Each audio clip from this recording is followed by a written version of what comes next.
What's going on, everybody? I'm Max Kellerman. Welcome to this Just In, a fast hour around the world of sports and how I and some of my friends see it. That is former NFL receiver Harry Douglas. That is NFL insider Jeremy Fowler. Sam Acho joins us in just a minute.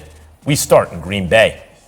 Aaron Rodgers and the Packers beat the Cowboys on Sunday. Rookie receiver Christian Watson finally broke out with 3 TDs, and Green Bay came back down from 14 in the fourth quarter to force OT and win. Here's Rodgers yesterday.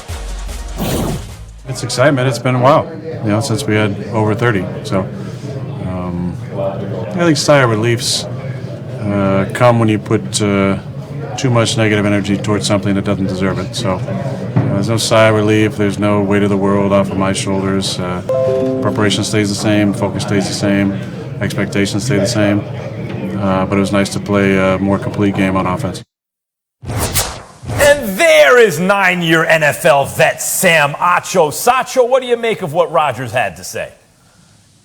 He sounded way different on the Pat McAfee show. On the Pat McAfee show, he was talking about this 800-pound gorilla off our backs, and we had this 5-game losing streak in over 6 weeks because of the bye week, and now finally Christian Watson broke out of his show.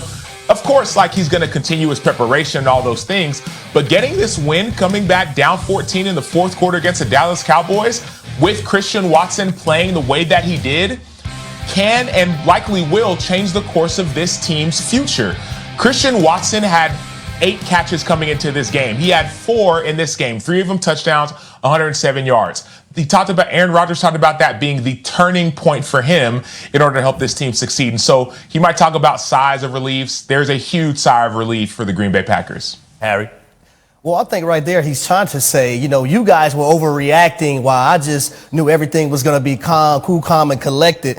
But I also think Aaron Rodgers realizes that he has a game Thursday. It's a quick turnaround, right? You don't have time to be patting guys on the back or whatnot. You got the Tennessee Titans coming in, one of the most physical teams in the National Football League. So you can't be sitting up there saying, we finally got us a win. Christian Watson played well. You got to go right into game mode because you have a game in a few more days moving forward. And that defensive line of the Tennessee Titans, them hungry hippos, y'all remember that game when you was growing up? Of course. They're going to be coming, trust me. Yeah, it's interesting, though. You're playing a team that possesses the ball a lot, and they run it very well. But the Packers got a formula there, finally giving it to the backs a little bit more. And the difference is they got a quarterback who's at a different level than the Titans quarterback. Jeremy, what are you hearing from people around the league in terms of how they see Rodgers and the Packers after that great comeback win? Well, the people I've talked to say the Packers are not to be slept on, not as an elite team, but as a team that can sneak into the NFC playoff picture, because I'm pretty certain that one team with a losing record is going to get into this playoff here. And so if they're sitting at 8-9, there's not a lot of winnable games on this schedule, but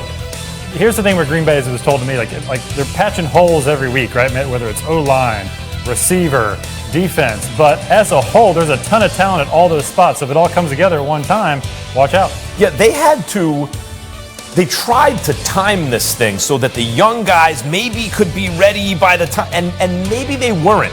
Maybe they weren't quite ready when they needed to be. But because of Aaron Rodgers, you cannot count them out. No. Like the Giants or the Seahawks, he's gonna catch one of them, it feels like. Look at the chance to win.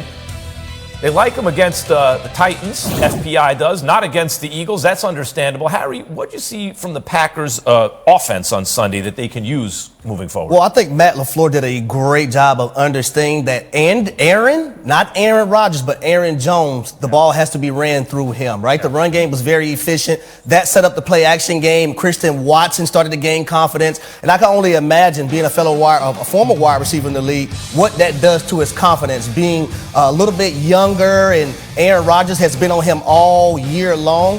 So I just think Matt LaFleur has to stick with this formula. Now, that's going to be tough on Thursday night against a team in the Tennessee Titans who great against the run. But that's the formula for this team right now. Let's stop tiptoeing around this, okay? We have divergent opinions here. Maybe he can make a run. They're dangerous. They have a puncher's chance. Who is saying they are done and who is saying that they can do something, make the playoffs with these 7 games left? It is, look at this. Look at this playoff picture here.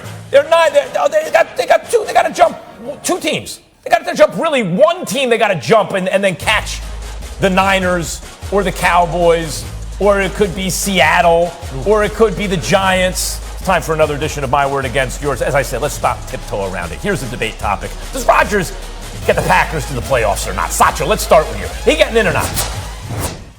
Yeah, I think he is. Absolutely. My answer would be yes. And part of the reason is because the name that you just said, the aforementioned quarterback, Aaron Rodgers. Okay, Seattle's winning the division. But think about it. They might not win that division. San Fran might win that division. So I'm thinking Seattle, you got the Giants playing really well. Like, I trust Aaron Rodgers over a lot of those quarterbacks, even with him playing poorly up to last week in this season.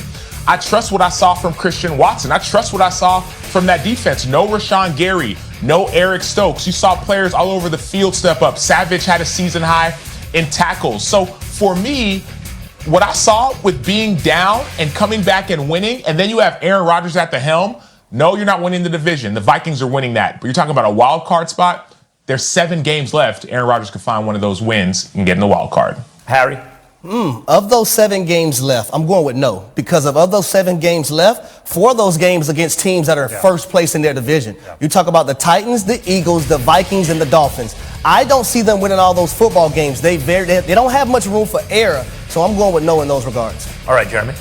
I mean, where's the win, right? Look at the schedule. You're right. The Rams, maybe. I mean, the They Titans. could beat any one of these teams. You think they can't beat the Eagles or the Titans? They could beat them both. Now I'm taking Green Bay over the Titans. I think like that running game, Titans are definitely worried about. And the problem is you need somebody in the NFC West to fall to you. It's got to be either probably Seattle or San Fran. Right now, those teams are not showing they're willing to do that. That's the problem. I've always said this season was as the losses mounted for Rodgers. If you think they're getting in, you're saying let's be realistic, okay? The Giants or the Seahawks are falling down. That's what you're saying. Because Daniel Jones and Geno Smith are having excellent years. Yeah. Aaron Rodgers has 15 years in the bank where this dude's the best thing you ever seen until Patrick Mahomes came around. Seattle's a good roster, though, man. Let's just turn back the head of time a little bit. They had the Lions on that schedule at 70%. They just lost to the Lions where Aaron Rodgers turned the ball over 3 times. They had the Cowboys on that schedule, and people predicted the Cowboys to win, and they just beat the Cowboys. We could go back down that schedule, and you could find the wins very easily. You see the Rams beat. If we put up the schedule, we just put up that thing. Let's say, Jeremy, you just said you could see them beating the Titans. That's a win. Now you're 5-6. Let's say you lose to the Eagles, 5-7. Beat the Bears, beat the Rams. Now you're 6-7, 5-7. 6-7, 7-7. Let's say you lose to the Dolphins, 7-8. I got you. Vikings, you'd have to win that game. You'd have to win that game and you're beating the Lions. Like, you're at 8-9 wins right there. And Harry, I don't see a single team that the Packers can't beat there. Like, they're not going to win them all. And I notice, tellingly, Aaron Rodgers is not saying we're going to run the table as he did several years ago and then did run the table. But they could run the table. I'm not saying they will. There's nothing. None of those are unbeatable teams. How many wins do the Packers have right now? What do they got? 4? 4 and 6? 4 and 6. Okay. They need 6 wins to get to 10 wins. You see 6 wins? They need 10 wins. Jeremy said they could get in with what? They don't need 10. Wins? Give them 8. Give them 9. I don't think you can lose 9 games and get into the playoffs. I don't think 9 games will do it. NFC's just weak though as a whole. Like you got the NFC West is a mess. Thank you, Jeremy. It's 3 against 1. They got the Lions and Bears. He flipped them. I mean, Jeremy was on the fence. He got flipped. Stay your ground, Jeremy. Come on, man. Struggling. Stay your ground. I mean, don't sleep on Rodgers. Regular season. Get to the playoffs. We'll talk again. But